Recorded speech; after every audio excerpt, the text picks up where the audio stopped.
రాజన్న సిరిసిల్ల జిల్లాలో కుక్కలు స్వైర విహారం చేస్తూ ప్రజలకు ఆందోళన గురిచేస్తున్నాయి. ఎవరు దొరికితే వారిని కుక్కలు కరుస్తుండడంతో చిన్నారుల నుంచి వృద్ధుల వరకు ఎవరూ తప్పించుకోలేని పరిస్థితి నెలకొంది.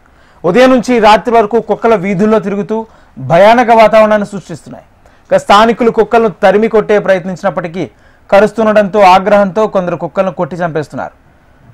ప్రత్యేకంగా బీవై నగర్, గోపాల్ నగర్, వెంకట్ నగర్, ఇందిరానగర్, కొత్త బస్టాండ్ ఏరియాలో పరిస్థితి మరింత విషమంగా మారింది. గంటల వ్యవధిలోనే దాదాపు 52 మందిపై కుక్కలు దాడులు చేశాయి. కుక్క కాటుకు గురైన వారిని ప్రభుత్వ ఆసుపత్రికి తరలించి చికిత్స అందిస్తున్నారు. ఒకవైపు ప్రజలు గాయాలతో ఆసుపత్రులకు వెళుతుంటే మరోవైపు మున్సిపల్ సిబ్బంది కనిపించకపోవడంతో ప్రజలు ఆగ్రహం వ్యక్తం చేస్తున్నారు. కుక్కల బెడద ఇలాగే కొనసాగితే ప్రాణాలు కోల్పోవాల్సి వస్తుందని స్థానికులు ఆవేదన వ్యక్తం చేస్తున్నారు.